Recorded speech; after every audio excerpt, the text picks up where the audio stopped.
Amen. Merong isang lalaki na ang pangalan niya ay Friedrich siya. Ang hirap ba bigkasin ng kanyang apelyido sapagkat siya ay isang German. Parang pag binigkas mo kanyang apelyido ay Friedrich siya, Schallmayer. Amen. Pinakinggan ko, sabi ko, ang hirap na masundan, no? Amen. Anyway, introduction lang naman ito. Siya ay isang influential philosopher at isang Orthodox Christian. Subalit, pagtungtong niya ng edad na 15, siya ay nagsimulang magduda sa kanyang paniniwala sa Kristyanismo at sa Diyos dahil hindi daw masagot ng simbahan na kanyang dinadaluhan ang mga katanungan niya sa buhay. Amen? Sino po sa inyo maraming tanong sa buhay? At ayon po sa mga mga napakinggan ko rin na mga mangangaral, ang isa sa ultimate question ng isang tao ay, who am I? Sino ako? O sino nga ba ako? Sino ba ako? Amen. Maraming tanong. Why am I here? Bakit ako nandito? At yung isa pa yung, where will I go after I die? Amen? Pero ngayong gabi mga kapatid, yung gusto kong tignan ay yung who am I? Yung tanong na who am I, natanong mo na ba yun sa sarili mo? Sino ba ako o sino nga ba ako? Amen? Itong si Friedrich Schallmayer ay merong isang kwento tungkol sa kanya nung siya'y matanda na. Siya ay nag-iisang nakaupo sa bench sa isang parke, nakatulala, at biglang may lumapit na pulis sa kanya na napagkamalang siya ay palaboy. Siya ay niyugyog, sabay tinanong, who are you? Sino ka? Ito namang si Friedrich ay malungkot na sumagot. Ang sagot niya ay ganito, I wish I knew. Sabi niya, sana alam ko kung sino ako. Biruin niyo mga kapatid, isang philosopher, isang napakatalinong tao, pero hindi niya kilala kung sino siya.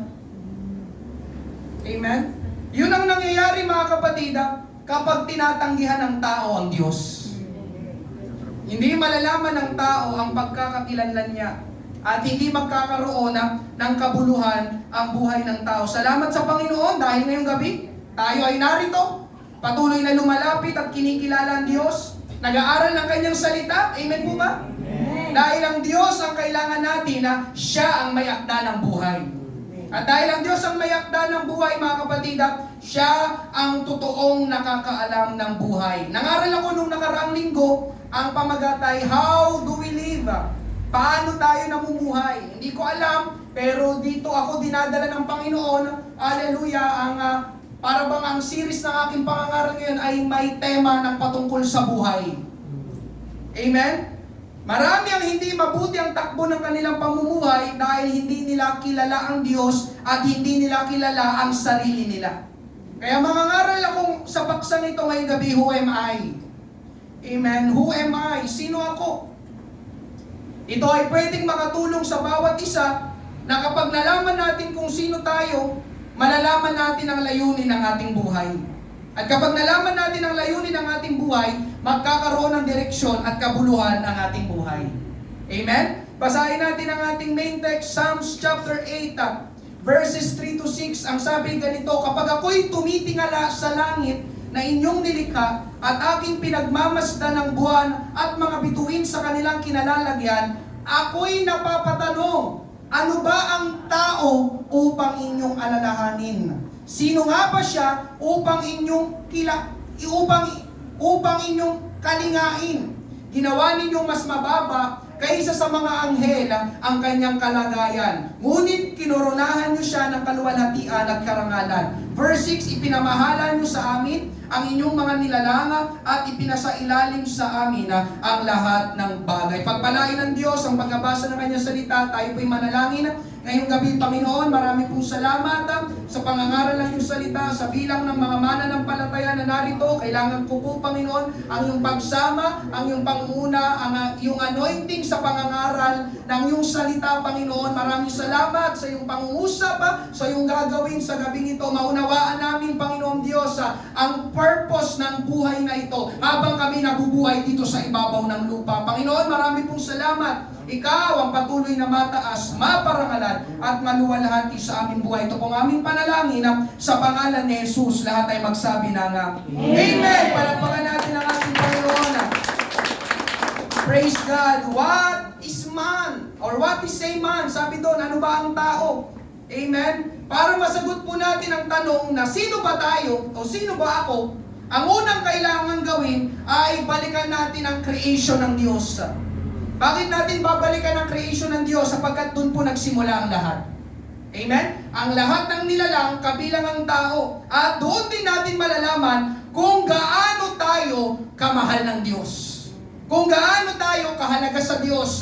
Kung gaano tayo kaimportante sa Diyos. Amen? Who am I? Sabi dun sa ating pamagat. Una, sino ba ako? We are significant to God. Amen?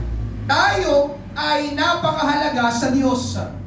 Alam mo ba yon, kapatid ko sa Panginoon? Napakahalaga natin sa Diyos.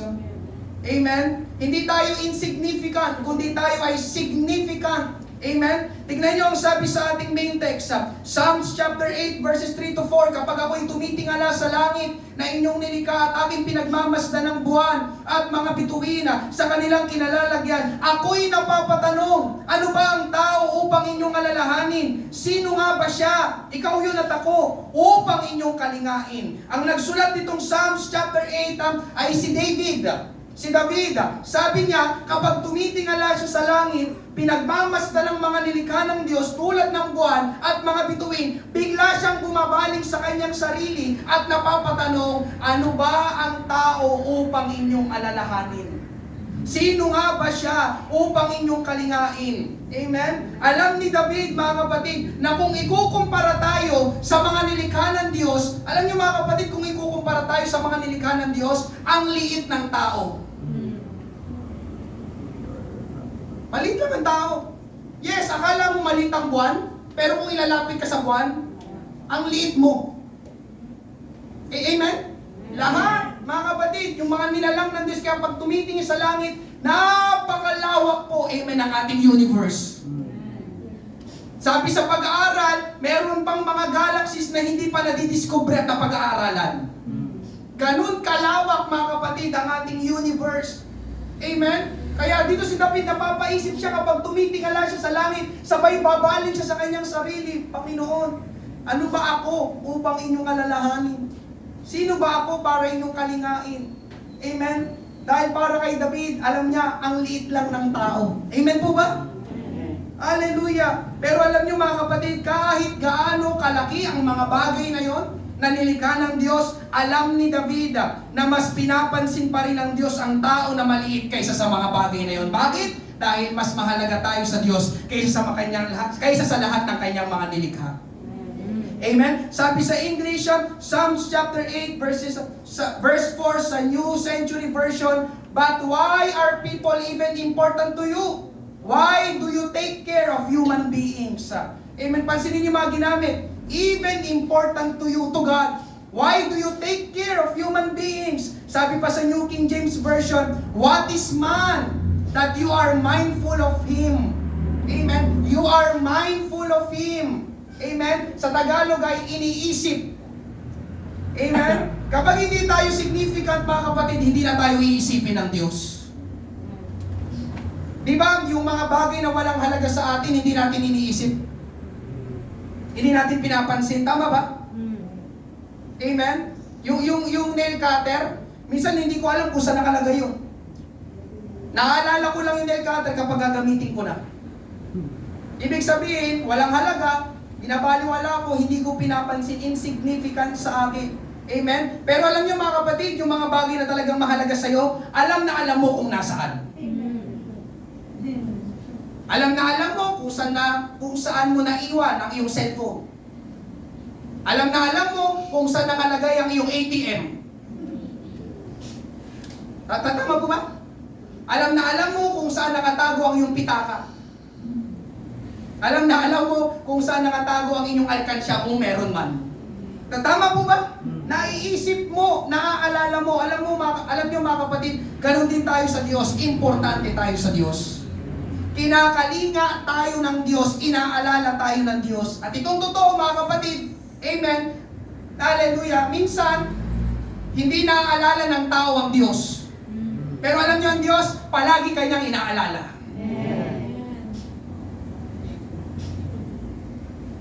Amen po ba? You are mindful of us, sabi ni David. Amen? At para mapatunayan ang importansya natin sa Diyos, balikan lang natin yung creation sa Genesis.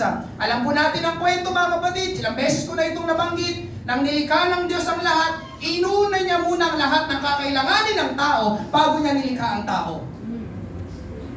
Amen? Nilikha niya ang liwanag, nilikha niya ang langit, ang lupa, ang dagat, ang mga bituin, amen, ang mga hayop, amen, nilikha muna lahat ng Diyos. At ang sabi ng Bible, ang lahat ay mabuti.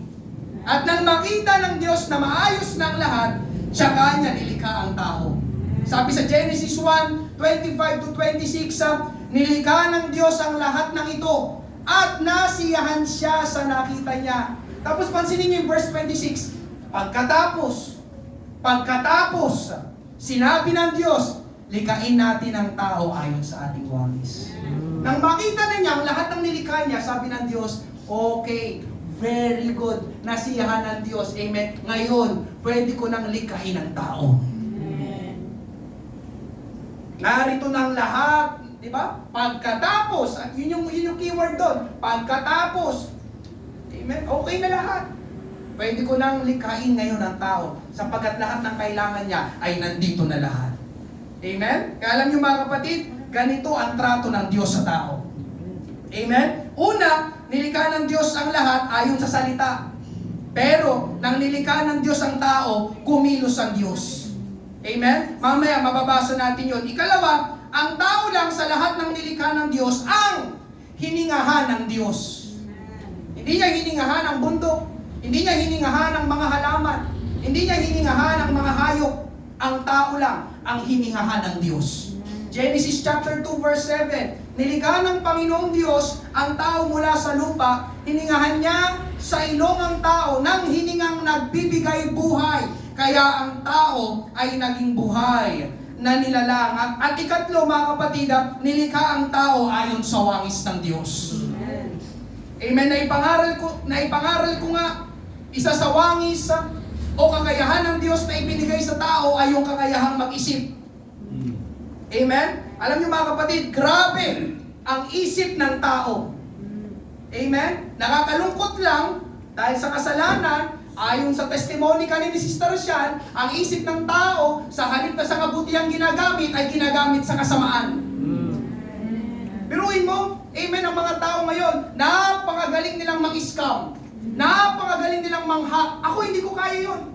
Pero doon nakita ko, sabi ko, grabe talaga ang isip ng tao. Biruin mo, kaya nilang gawin yun? Anong ginamit nila doon? Isip. Utak. Kaya nilang yung ano ba tawag doon? Yung kumbaga sa electric pa, kaya nilang buting-tingin. Amen? Yung mga system, yung mga software, amen, kaya nilang paganahin. Biruin mo, yung account mo, kaya nilang kunin. Amen, ganun ka mga pangyarihan ang isip ng tao dahil tayo nilalang ayon sa wangis ng Diyos. Amen, at kahapon nga, yun din, may na-text din sa akin. Katulad ng kay Sister Sian. Amen, biruin niyo, sabi sa akin, makakatanggap daw ako ng 12,000 pesos. Magpadala lang daw ako ng 100 pesos sa link na ibinigay nila sa akin. Amen? Ang ginawa ko, delete agad. Amen? Hallelujah. Buti hindi na nag-text. Dahil kung nag-text po ulit yun, magre-reply ako. Alam niyo re-reply ko? Ang sasabihin ko, liars go to hell.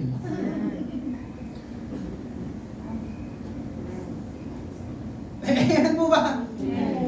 Amen? At isa pa mga kapatid, dito pa rin sa nilikha tayo ayon sa wangis ng Diyos. Sabi kasi ng isang Greek philosopher, si Aristotle, amen, ang sabi niya, ang pagka-description niya sa tao, man is the highest form of animal. Narinig niyo na ba yun? Man is the highest form of animal. Mga kapatid, ngayong gabi, hindi yun totoo. Dahil sabi ng Bible, nilikha ang tao ayon sa wangis ng Diyos. At hindi po hayop ang Diyos.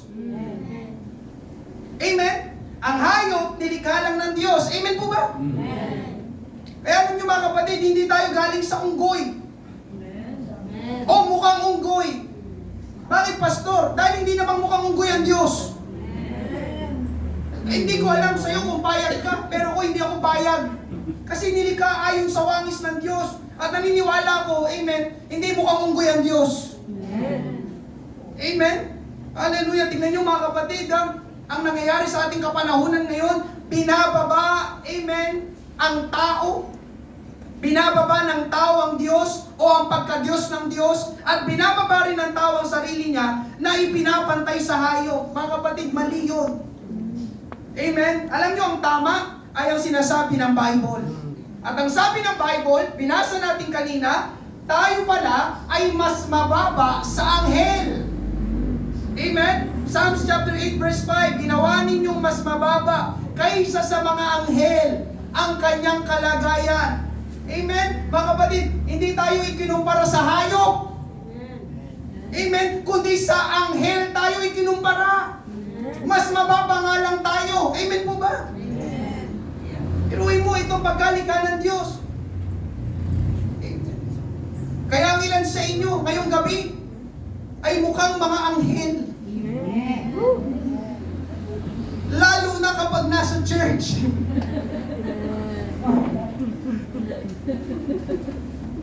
Pero kapag nasa labas na, anghel pa rin naman. Ng kadiliman yan. Biro lang. Hallelujah. Mas maganda mga kapatid ang translation sa English ng New Living Translation. Kanina anghel pero pansinin nyo sa translation na ito. Ganitong sabi, yet you made them only a little lower than God. Little lower than God. Dito mga kapatid, hindi na anghel ang ginamit, kundi ikinumpara ng tao sa Diyos. Mas mababa lang sa Diyos. Hallelujah. Kaya mga kapatid, ganito ang pagkalikha ng Diyos sa tao. Ang tao, amen, ay nilikha ng Diyos ayon sa kanyang wangis. Amen. Ito'y pagpapakita na mahalaga ang tao sa Diyos. Ito'y pagpapakita na mahal tayo ng Diyos. We are significant to God. Amen po ba?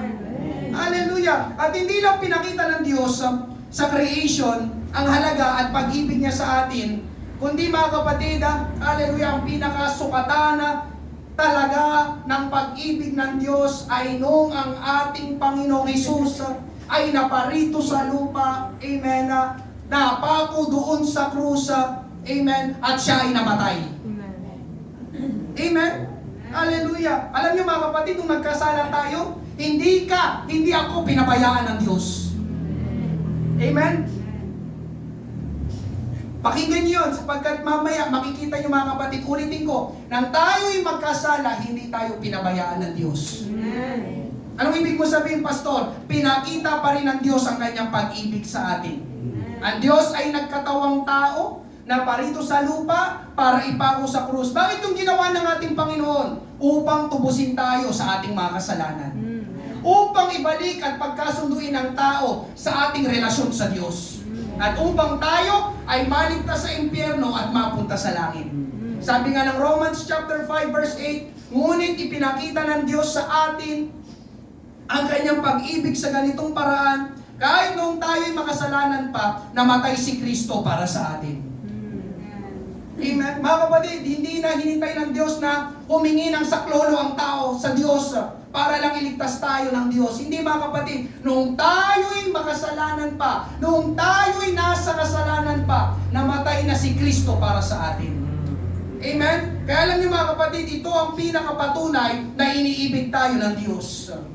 At sabi ko kanina, mga kapatid, tayo ay nilikha na mas mababa kaysa sa anghel. Tama po ba? Pero pansinin nyo ito mga kapatid, pansinin nyo ito, listen. Nang magkasala si Lucifer, hindi naging anghel ang Diyos para tubusin niya si Lucifer. Tama ba? Amen? Pero mas mababa ang tao sa anghel. Amen? Hindi namatay ang Diyos para iligtas ang mga anghel na nagrebelde sa Kanya. May nabasa ba kayo? Namatay ang Diyos para sa mga anghel? Tama ba? Diba? Pero mga kapatid, nang ang tao ang magkasala, ginawa lahat ng Diyos ang pinakamabuting magagawa niya, maligtas lang ang tao. Kaya sabi ko kanina na magkasala ang tao, hindi tayo pinabayaan ng Diyos. Pero pansinin nyo nang magkasala, ang isa, amen, kumbaga ang isa sa mga, ano ba tawag sa mga ganun? Ang isa sa mga sarhentong anghel ng Diyos. Hindi siya naging anghel. Hindi katulad natin, ang Diyos, naging katulad ng tao na parito sa mundo. Biruin niyo yun, mga kapatid. Pero nung si Lucifer nagkasala, ang Diyos hindi naging anghel. Hindi niya tinubos ang mga anghel para sila ay maligtas. Amen po ba? Hallelujah! Kaya alam niyo mga kapatid, ang Panginoong Hesus, doon sa hardin ng Getsemani, habang siya'y nananalangin, yung kanyang pawis ay naging parang dugo. Dahil sa tindi ng kanyang nararamdaman at naiisip ng oras na yun, alam niya masasaktan siya, alam niya mahihirapan siya, alam niya mamamatay siya. Amen? Pero hinarap at dinaanan niyang lahat ng iyon. Bakit mga kapatid? Dahil mahal niya tayo. Amen? Kaya napatanong si David sa ating main text, sino ako para mahalin ng Panginoon? Sino ako para alalahanin ng Panginoon? Sino ako para kalingain ng Panginoon? Alam niyo mga kapatid, napakadakila ng pag-ibig ng Diyos sa atin. Amen? Ito ang unang dapat. Ito ang unang dapat ng pagkakilala natin sa ating sarili. Mahal tayo ng Diyos. Tinubos tayo ng Diyos. Pinatawad tayo ng Diyos. Biniyayaan tayo ng Diyos. Pinagpala tayo ng Diyos. Ginawa tayong mga anak ng Diyos. At higit sa lahat, gusto niya tayong makasama sa langit. Palakpakan natin ang ating Panginoon. Praise God. Pangalawa, pag-usapan natin, who am I? Sino ba ako? Sino nga ba ako? Para malaman mo mga kapatid, hallelujah, kailangan mo ang Diyos. Bakit? Sapagkat ang ating layunin ng buhay, nasa Diyos. Our purpose is in God. Amen? Our purpose is in God. Dahil mahal tayo ng Diyos, hallelujah mga kapatid, merong layunin at plano ang Diyos para sa bawat isa sa atin. Kaya lang nakakalungkot mga kapatid, dahil ang tao ay nahulog sa kasalanan, at dahil sa kasalanan tayo ay nalayo sa Diyos.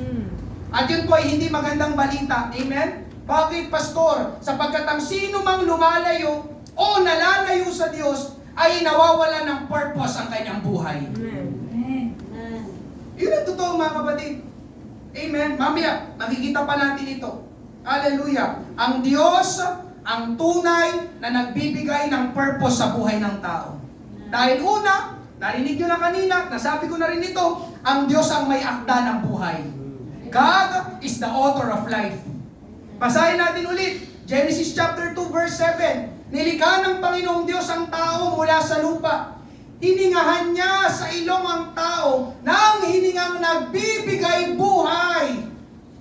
Amen? Yun ang bibigyan natin ng pansin. Hiningang nagbibigay buhay. Ngayong gabi, kapatid ko sa Panginoon, ang Diyos ang nagbibigay ng buhay.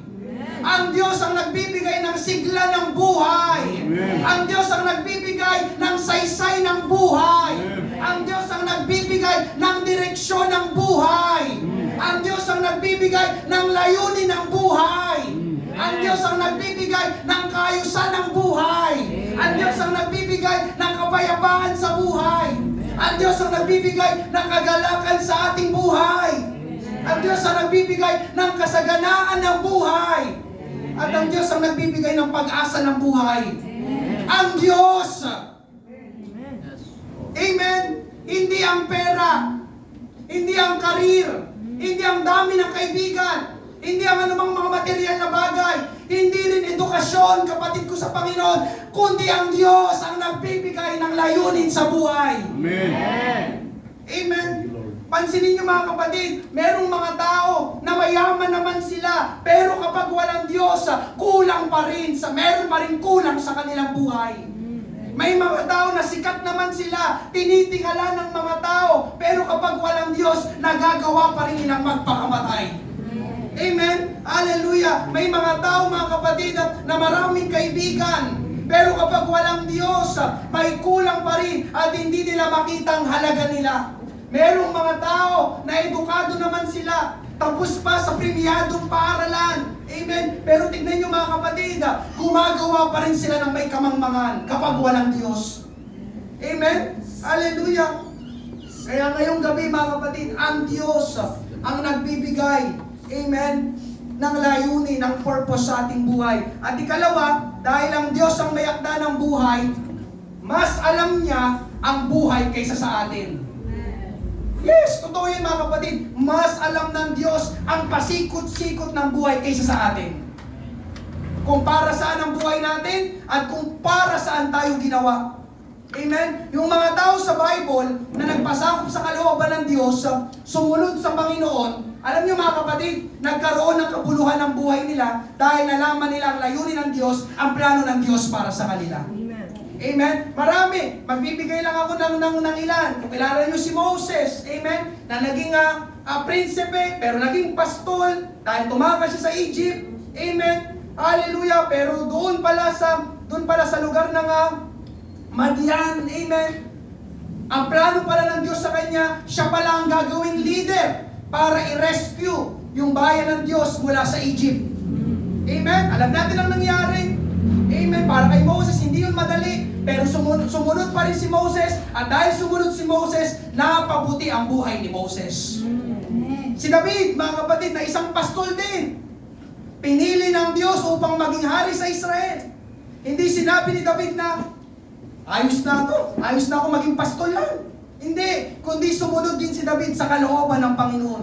At dahil sumunod si David sa kalooban ng Panginoon, napabuti din ang buhay niya. Bakit? Dahil mas alam ng Diyos ang buhay kaysa sa atin. Amen. Katunayan, nabanggit ko nga kanina, si David pa ang nagsulat ng ating main text, yung Psalms chapter 8. Amen? Na tayo ay mahalaga sa Diyos, tayo ay iniisip ng Diyos. Naisulat ito ni David, mga kapatid, dahil kilala niya ang Diyos. Amen. At naranasan niya mismo ang kabutihan at pag-ibig ng Diyos sa kanyang buhay. Kaya manghang-mangha siya si David. Amen, sabi niya, what is man that you are mindful of him? Habang nakatingala siya sa langit, manghang-mangha siya sa kadakilaan, kabutihan, at pag-ibig ng ating Panginoong Diyos. Amen? Meron pang isang lalaki sa Bible, si Jeremiah. Sabi sa Jeremiah chapter 1 verses 4 to 5, ngayon, ang salita ng Panginoon ay dumating sa akin na sinasabi, bago kita inanyuan sa sinapupunan, ay kilala na kita. At bago ka ipinanganak, ikaw ay aking itinalaga. Hinirang kitang propeta sa mga bansa. Amen, mga kapatid, itong katotohanan ngayong gabi. Nasa sinapupunan pa lang si Jeremiah, kilala na siya ng Diyos. Meron ang iniisip ang Diyos para sa kanya. Meron ang plano ang Diyos para sa kanya. At gusto kong sabihin ngayong gabi, totoo din yun para sa bawat isa sa atin. Amen. Totoo yan mga kapatid. Nung ikaw, nasa sinapupunan pa lang ng iyong nanay, kilala ka na ng Diyos. Oo, nasa sinapupunan ka pa lang ng nanay mo, kilala ka na ng Diyos. At katulad kay Jeremiah, may iniisip na rin ng Diyos para sa iyo. Ulitin ko, may iniisip na rin ng Diyos para sa iyo. Meron na siyang layunin na nakalaan. Meron na siyang plano na nakahanda para sa iyo. Kay Jeremiah, nasa sinapupunan pa lang siya ng kanyang nanay. Amen. Ang layunin at plano ng Diyos sa kanya, maging propeta. Yun ang plano ng Diyos. Hallelujah! Siya'y pinili para maging propeta. At salamat sa Panginoon, sumunod naman si Jeremiah. Yun naman ang ginawa niya. At alam niyo mga kapatid, dahil sinunod niya ang layunin ng Diyos para sa kanyang buhay, naging prophet siya. Merong ang Book of Jeremiah na isulat niya sa Bible. Amen? Alam niyo, isa sa kanyang naisulat ay isa sa mga paboritong talata ko sa Bible. Ano yun? Ano po yun, Sister Jewel? Jeremiah 29 verse 11. Siya ang nagsulat nun. Ano yung sabi? Sapagkat nalalaman ko ang mga planong inilaan ko para sa inyo, sabi ng Panginoon. Mga plano para sa ikabubuti ninyo at hindi sa ikasasama ninyo. At mga planong magbibigay sa inyo ng pag-asa at magandang kinabukasan. Amen. Yan, isa sa mga favorite verse ko yan sa Bible. Si Jeremiah ang nagsulat, "For I know the plans I have for you, says the Lord." Amen. Plans to prosper you and not to harm you. Plans to give you hope and a bright future.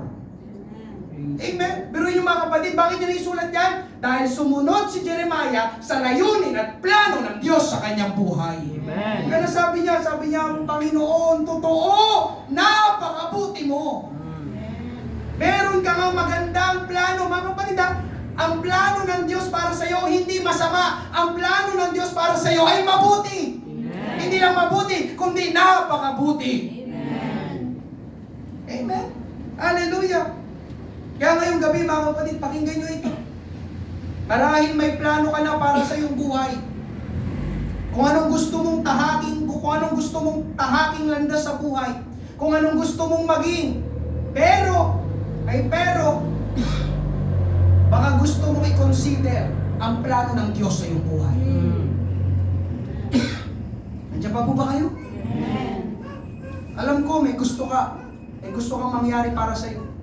May plano ka na sa iyong buhay. Lalo na, amen, sa mga nag-aaral, sa mga kabataan na narito. Pero, baka gusto mo i-consider ang plano ng Diyos para sa iyo. Hindi ka pagganap na tao. May iniisip, may layunin, may plano na ang Diyos para sa iyo. Amen. At sigurado ako na kung ano yung layunin at plano ng Diyos para sa iyo, yun ang pinakamabuti sa lahat. Mas mabuti pa kaysa sa plano mo sa iyong buhay. Amen po ba? Hallelujah. Kaya alam niyo mga kapatid, hindi madali, pero napag-usapan natin, itong mga tao ito sa Bible, hindi sila nagdalawang isip na ipagkatiwala ang buhay nila sa Panginoon. Amen. Dahil kilala nila ang Panginoon at alam nilang mas alam ng Panginoon ang gagawin sa buhay nila. At salamat, meron tayong example at pattern ngayon, hindi sila nagkamali ng desisyon na pinili nila. Amen. Kaya alam niyo mga kapatid, tayo ay merong identity. Tayo ay merong purpose. Tayo ay merong value. Tayo ay merong dignity kapag ang Diyos ang namamahala sa ating buhay. Amen? Hallelujah. At isa pa mga kapatid, alam nyo, hindi tayo niligtas ng Diyos nang wala lang o para lang mapunta tayo sa langit. Dahil kung gusto lang ng Diyos na mapunta tayo sa langit, noong oras pa lang na buong puso kang nanampalataya sa Panginoong Hesus ay kinuha ka na ng Panginoon. Kung ang gusto na ng Panginoon, maligtas ka, mapunta ka sa langit. Nung ikaw'y tumanggap sa Kanya ng sincero, kinuha ka na ng Panginoon. Amen? Pero ngayong gabi, nandiyan ka pa buhay. Amen. Ibig sabihin, may plano pa ang Diyos para sa iyo.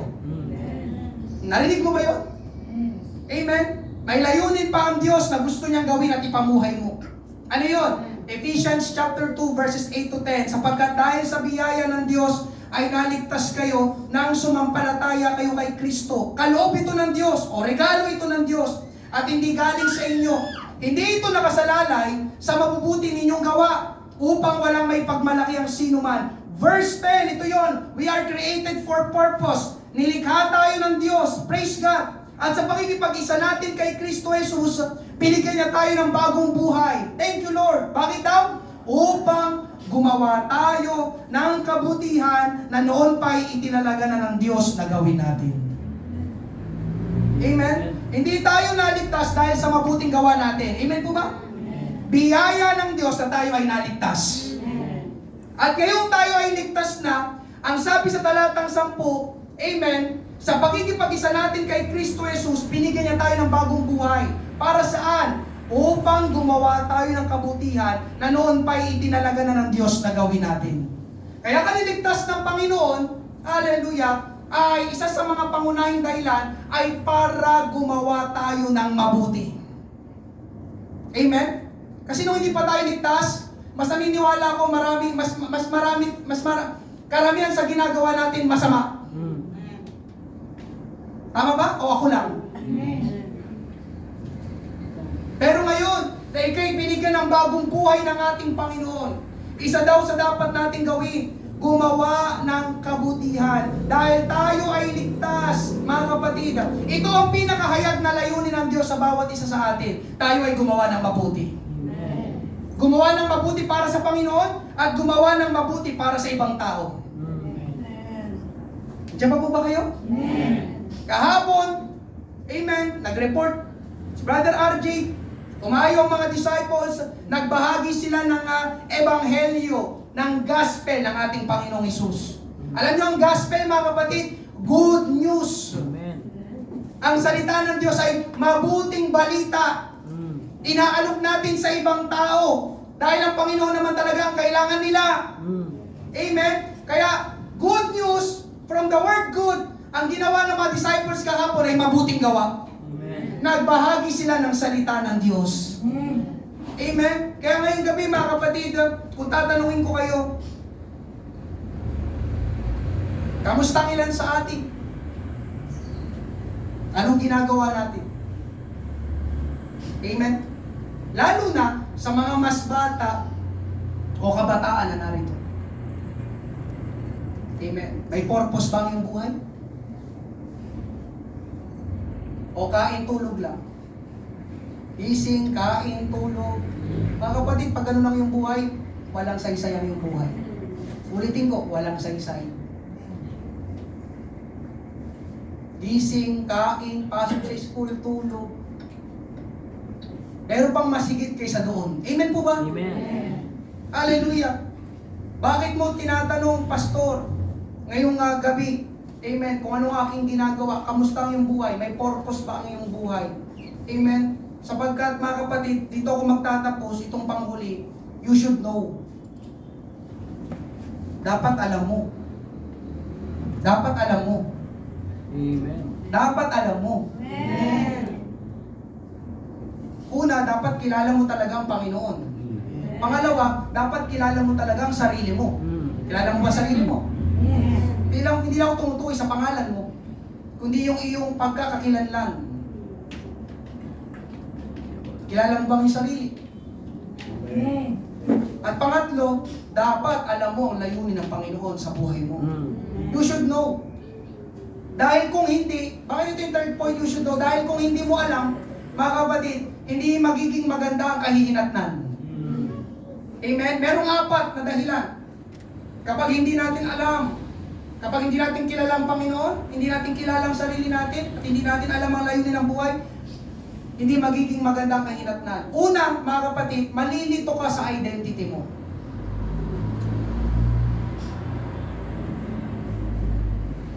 Nandiyan pa po ba kayo?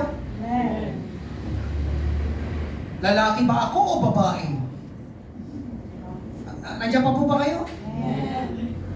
Kaya may tinatawag na identity, ano yun? Yung mga nausong salita, identity crisis. Amen? Alam nyo, mga inventong salita na lang yun ng mga tao. Dahil wala naman talaga dapat identity crisis. Nandiyan pa po ba kayo? Kung pakinggan nyo ito mga kapatid, ang identity crisis ay kasinungalingan ng dyablo. Amen? Mga kapatid, malinaw ang sabi ng Bible. Ang nilikha ng Diyos ay dalawang kasarian lang. Ulitin ko, dalawang kasarian lang. Lalaki at babae.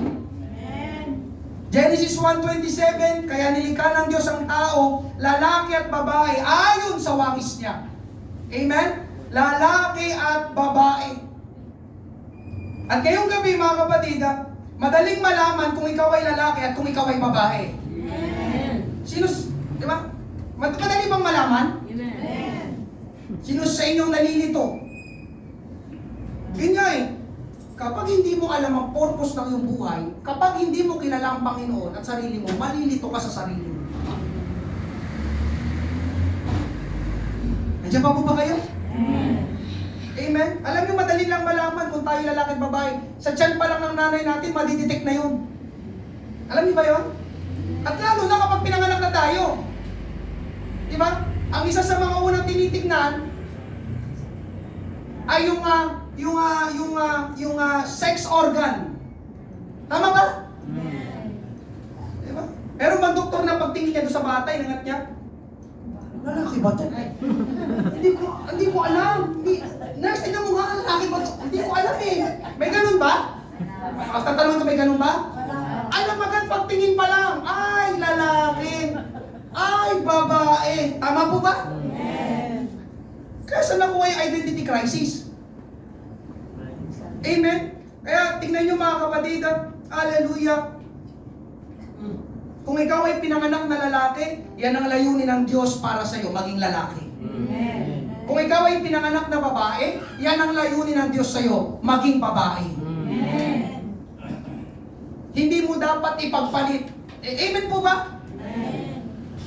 Amen. Kaya tingnan nyo mga kapatid, ang gulo ngayon, di ba? Ang gulo ngayon. Kasi yung lalaki, pumapasok sa CR ng babae. Ay! Bakit ka nandito? At alam ko na, alam nyo, thank you Lord, yung balita ngayon, di ba? Yung anak ng isang kilalang artistang mga awit, nagpatanggal na ng kanyang dibdib. Amen? Babae siya, pero pinicturean niya yung kanyang sarili na wala na siyang dibdib, nakahubad. Nagmamalaki siya na siya daw ay trans man. Alam niyo mga kapatid, nag-uusap na kami ni Norlin. Kahit anong gawin ng tao, napalitan ng kanyang physical na anyo lang yun. Sa paningin ng Diyos, kapag ikaw'y lalaki, lalaki ka pa rin. Kapag ikaw ay babae, babae. Hindi mo mapapalitan basta yung panloob. Amen po ba? Amen? O, tingnan nyo. Late kayo sa balita. Amen. Mga kapatid, ngayong gabi kung alam mo ang salita ng Diyos, magiging malinaw sa iyo kung ikaw ay lalaki o babae. Pangalawa, amen, kapag hindi kilala ng tao ang Diyos, hindi niya alam ang purpose ng buhay, walang kaayusan at kapayapaan.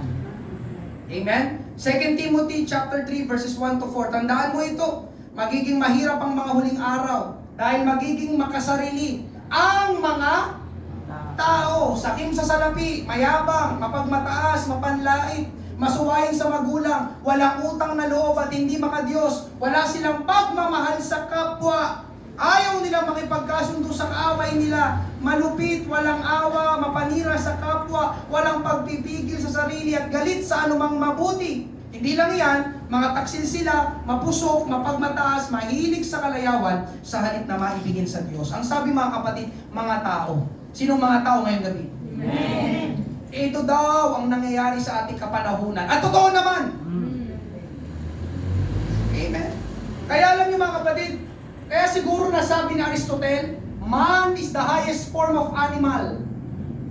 Amen. Alam niyo kung bakit? Amen. Sapagkat ang tao, hindi naman hayop, pero nag-aasal hayop. Amen. Amen. Kaya siguro nasabi rin, man is the highest form of animal. Kasi hindi naman tayo hayop, pero nag-aasal hayop tayo. Alam niyo yung hayop, mga kapatid? Kapag sila'y pinagsama-sama, pinagkita-kita mo, anong gagawin ng mga hayop? Away-away. Maglalapaan yung mga yun. Magkakagatan at magpapatayan sila. Pagsamahin mo dito, sa lugar na ito, pagsamahin mo ang tigre at leon, nako, matira, matibay. Tama po ba? Amen. Gusto ng isa, lamang siya. Gusto ng isa, panalo siya. At ganoon ang nangyayari ngayon sa ating kapanahunan. Amen po ba? Yun ang sinabi sa binasa natin. Kasi makasarili daw ang tao. Sakim sa salapi. Amen. Gusto niya siya lang ang nakakaangat. At ang sabi pa sa verse 3, wala silang pagmamahal sa kapwa. Amen. Kaya yung kanina nakatawag ng pansin ko yung testimony ni Brother Lando, nabasa niya, ibigin mo ang Diyos ng buong puso, buong pag-iisip, buong kalakasan, at ibigin mo ang iyong kapwa. Di ba? Tama ba? Yung ba yung sinabi mo kanina, Brother Lando? Pero kabaliktaran sa binasa natin dito sa 2 Timothy chapter 3. At yun ngayon ang nangyayari sa ating bansa. Tama ba? Amen. Partikular sa ating pamahalaan. Ang gulo, di ba? Gusto ng tao, kamig lahat. Wala akong pakialam sa iba. Amen? Kaya alam niyo mga kapatid, ganitong mangyayari kapag hindi alam ng tao ang purpose niya sa buhay na gumawa ng mabuti. Kaya tingnan nyo, dahil hindi nila alam ang purpose ng buhay, ang ginagawa nila ay masama. Amen po ba? Amen. Hallelujah! Kaya alam nyo mga kapatid, amen, talagang ang alam ko lang na dapat nating gawin ay patuloy nating ipanalangin ang ating bansa. Yun ang alam ko. Walang sino mang tao, walang anumang rally na makapagbabago sa ating pamahalaan. Kahit anong rally ang gawin ng ng mga mamamayang Pilipino. Alam nyo kailangan ng ating bansa? Tingin lang sa akin. Alam nyo kailangan ng ating bansa? Himala ng Diyos. Yun na lang. O, may nangyari ba sa rally? Magsasayang ka lang ng oras at pera doon. Amen? At ikatlo, mga kapatid, ito isa sa mga matindi, walang kabuluhan ng buhay. Kapag hindi mo kilala ang Diyos, hindi mo kilala ang sarili mo, hindi mo alam ang layunin ng buhay, walang kabuluhan ng buhay. Amen? Alam niyo bakit walang kabuluhan? Wala kasing direksyon. Walang tinutumbok. Paikot-ikot. Kaya ang ending, walang kabuluhan ng buhay. Meron dito ang pangalan niya si George Sanders. Siya ay kilalang aktor at Hollywood leading man noong panahon niya. Sabi dito, pagkatapos ng isang kaakit-akit na buhay, nadama niya na wala nang iba pang natitirang dahilan para mabuhay. Having no peace, wala nang kapayapaan, siya ay nagpakamatay. Pero yun mga kapatid, a Hollywood leading man. Amen? At ang sabi dito, nag-iwan muna siya ng sulat bago siya magpakamatay. Ganun naman ata kapag nagpapakamatay. Ang sabi niya, ay ganito, pakinggan niyo.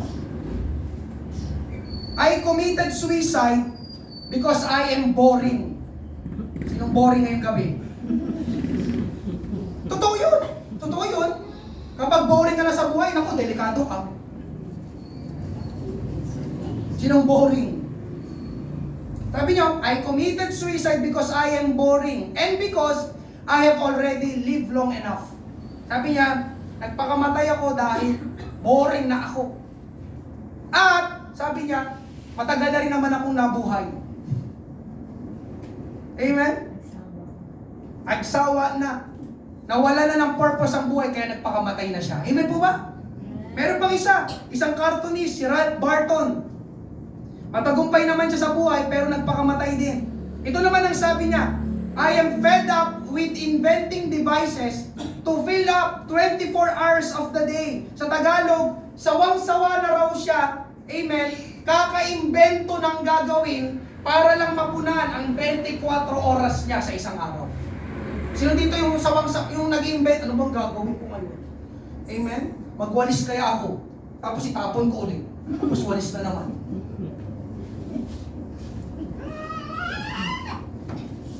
Sabi niya, sawang-sawa na daw siyang kakaisip, kakaimbento ng mga gagawin para lang mapunan ang kanyang 24 hours a day. Ang ginawa niya, hindi. Wala nang purpose ang buhay. Magpakamatay na lang. Amen? Mga kapatid, hallelujah, ngayong gabi, kung alam niyo ang mga balita, ang dami nagpapakamatay ngayon. Ang dami nagpapakamatay ngayon. Tama ba ako?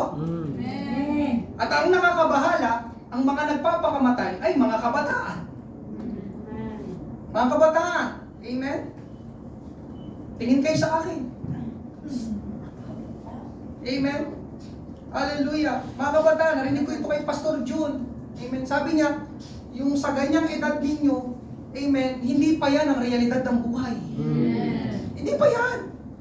Hindi pa yan. Yung nag-aaral kayo ngayon, naku, hindi pa yan. Amen.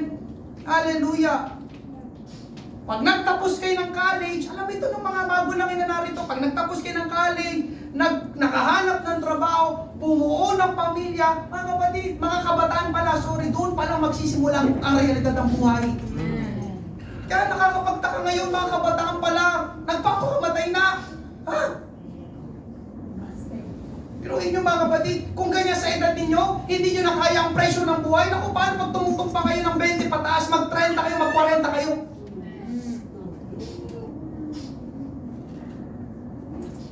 Nandiyan ako ba kayo?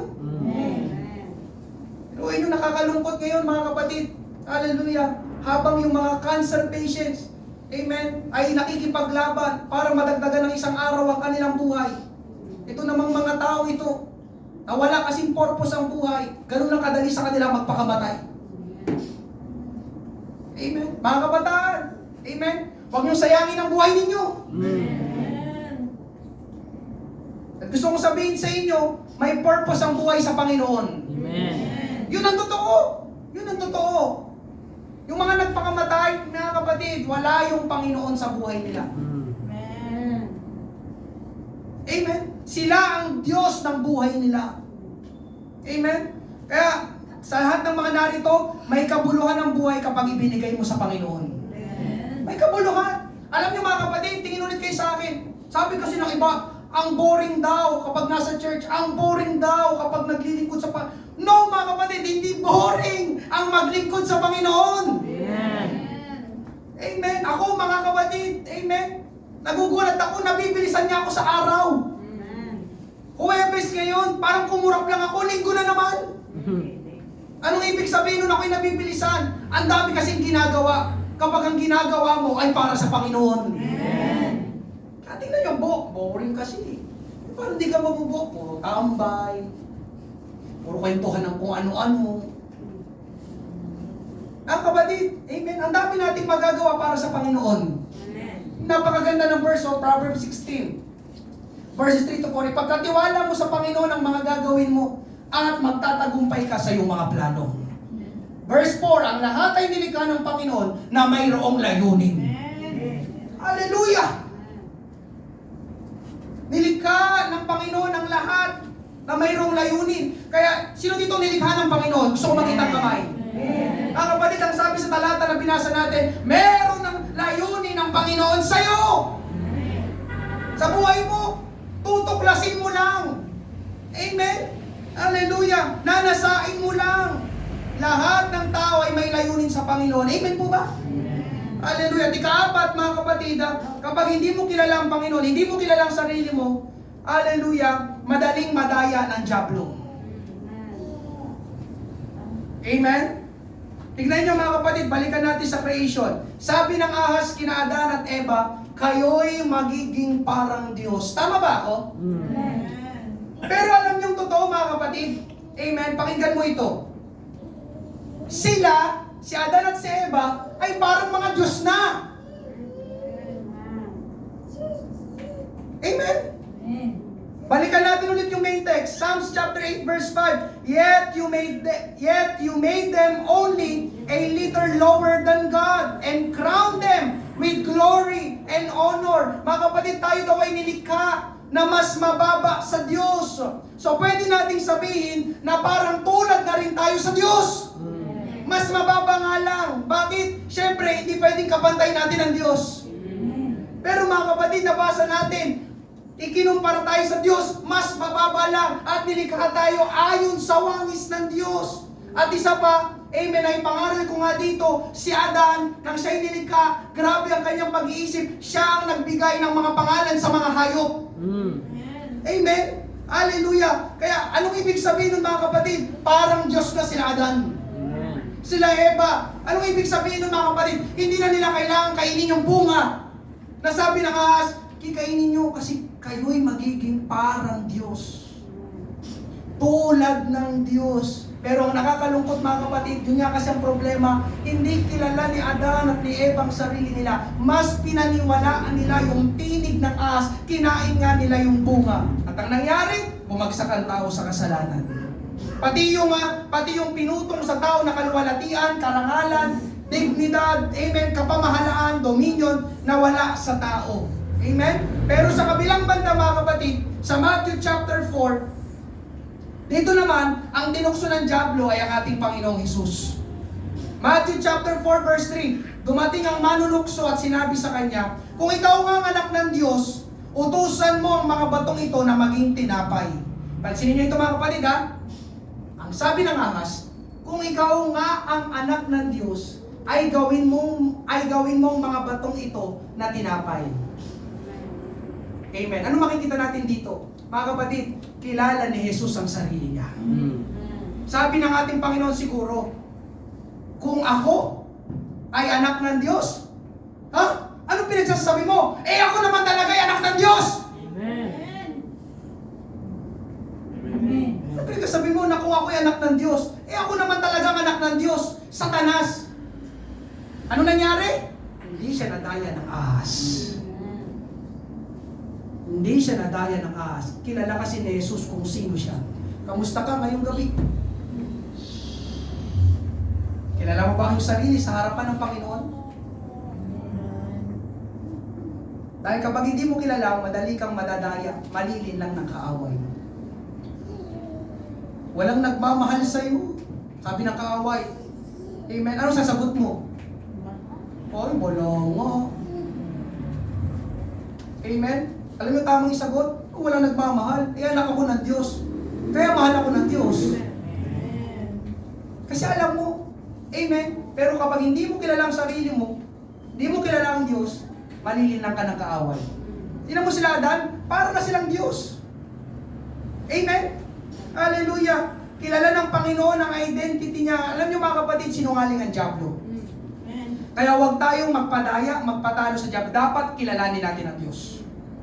Amen? Ang sarili natin at ang layunin ng Diyos. Pagtatapos, ngayong gabi mga kapatid, hallelujah, kung alam niyo mga kapatid, yung prodigal son, ikukwento ko na lang, diba, lumayas ang kabataang ito, at pagpunta niya doon sa lugar, binadlas niya lahat ng kanyang yaman at mga ari-arian. At ang resulta, amen, naging miserable yung buhay ng kabataang ito. Talagang walang-wala siya. At dumating sa punto na siya'y naging tagapag-alaga ng baboy. Amen. Hallelujah. At sa sobrang gutom niya, dahil walang nagbibigay ng pagkain sa kanya, pati yung pagkain ng baboy gusto na niyang kainin. Pero salamat sa ating Panginoon dahil nakapag-isip-isip ang kabataang ito. Amen. Sabi nga, Luke chapter 15, sa ano na lang, sa verse 22, pakiano sa verse 22, Julie, ngunit, tinawag pa rin ng Ama ang mga utusan niya at sinabi, bilis, dalhin niyo rito ang pinakamagandang damit at bihisan niya. Lagyan ninyo ng singsing ang daliri niya at suotan ninyo ng sandalyas ang mga paa niya. At kumuha kayo ng guyang na pinataba natin at katayin ninyo. Magdiwang tayo dahil ang anak ko na akala ko'y patay na ay bumalik na buhay. Nawala siya, ngunit muling nakita, kaya nagsimula silang magdiwa. Amen. Hindi ko na binasa yung bandang taas, pero sinabi doon ng kabataang lalaki, amen, nang makapag-isip-isip siya, bakit ako nasa ganitong kalagayan? Amen. Alam niyo, makikita natin doon mga kapatid, kapag lumayo ka sa Diyos, nawawala ng purpose ang iyong buhay. Nawawala ng purpose yung kanyang buhay, biruin niyo, ang yaman niya, nakatira siya sa tahanan ng kanyang ama, pero umalis siya, dahil alam niya ang buhay. Akala niya, alam niya ang buhay. Pero yun nga, naging kahinatnan, wala, naubo siya, nawalan siya. Amen, pati pagkain ng baboy gusto na niyang kainin. Pero salamat, nakapag-isip-isip ang kabataang lalaking ito. At ang sabi niya, pabalik ako sa aking ama. Pero, hindi na ako dapat tawaging anak niya, kundi ako gawin na lang niya na isa sa mga alipin niya. Pero nabasa natin mga kapatid, ang tinawag pa rin ng tatay niya sa kanya ay anak. Ay anak. Hindi alipin, kundi anak. Hindi hampas lupa, kundi anak. Kaya alam niyo mga kapatid, may mabuting pagkakakilanlan tayo sa Diyos. Natagpuan muli ng kabataang yun ang purpose ng kanyang buhay. Alam niyo mga kapatid, yung din ang tamang gagawin natin. Lumapit tayo sa Diyos. Amen. Lumapit tayo sa Diyos. Amen. Amen? Hallelujah. Meron pa dito isa, si Bertrand Russell. Siya ay pinanganak sa isang Kristiyanong tahanan at tinuruan na manampalataya sa buhay ng Diyos. Kaya lang, tumalikod din ang lalaking ito at naging atheist.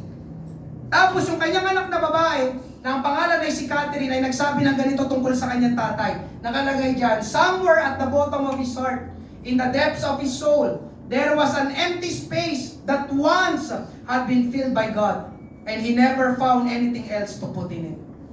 Sabi niya, ang kanyang tatay daw sa kaibuturan ng kanyang puso, sa kaibuturan ng kanyang kaluluwa, mayroong isang walang laman na espasyo na minsan ay pinuno ng Diyos. Kaya lang, nung tinalikuran niya ang Diyos, wala na siyang nakitang iba na mailalagay doon sa espasyo na yun. Yun din ang totoo sa bawat isa ngayong gabi mga kapatid. Merong God-shaped hole sa iyong buhay na hindi mo yan mapupunan ng anumang material na bagay dito sa mundo. Amen? Kundi ang Diyos lang ang makapagpupuno niyan. Ang Diyos lang ang makapagpupuno niyan. Amen? At panguli mga kapatid, isang napakagandang quote. Amen? Sabi ni Rick Warren, you were made by God and for God. And until you understand that, life will never make sense. Life will never make sense. You were made by God. Ikaw ay ginawa ng Diyos at para sa Diyos.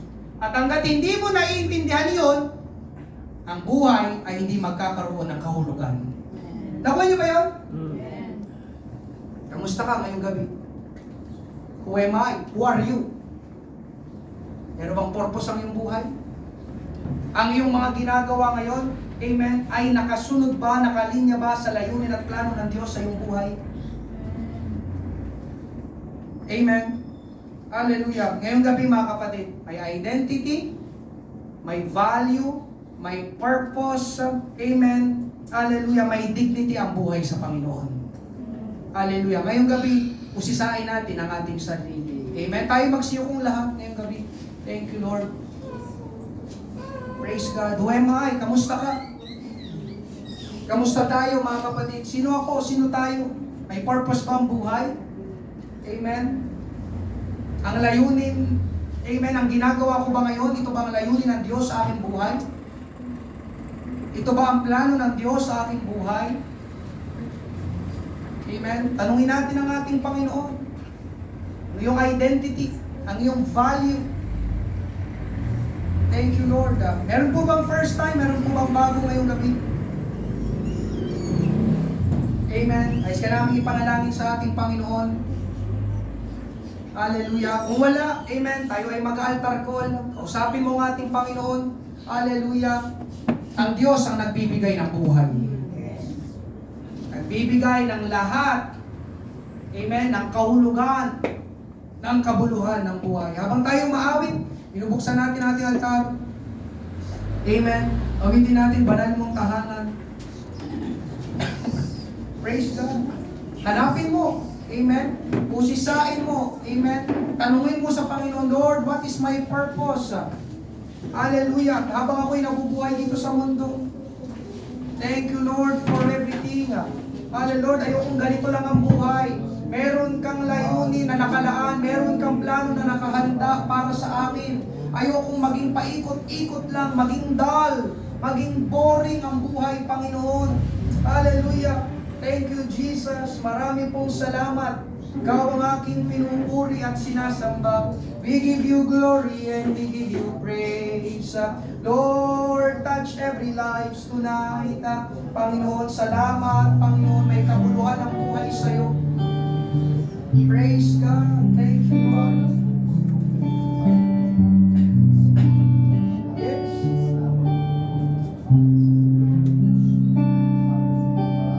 Ang puso ko'y tulog sa'yo. Nagpapakumbaba, nagsusumamo, pag-ibig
plano, Panginoon, sa aming buhay.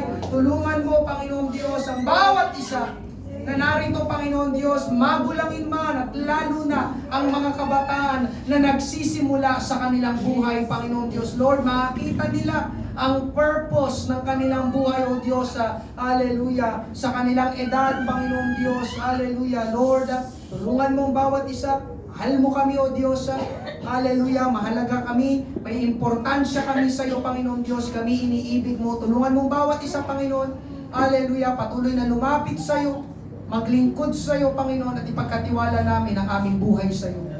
Hallelujah. Lord, maraming salamat sa bawat isa na narito, Panginoon Diyos. Ilagay mo sa aming mga puso, amen, ang layunin at plano mo sa aming buhay. Maraming salamat sa ginawa mo ngayong gabi. O Diyos, kami, Panginoon, ay merong identity, merong value, merong dignity, at merong purpose sa iyo, Panginoon. Ikaw na Diyos na nagbibigay ng buhay. Maraming salamat, Panginoon, sa gawain ngayong gabi, sa iyong mga salita na patuloy na nagpapaalala, nagtuturo, at nagbibigay, Panginoon, ng kaalaman at karunungan sa amin. Ito po ang aming panalangin, O Diyos, pagpalain mo, Panginoon, ang aking mga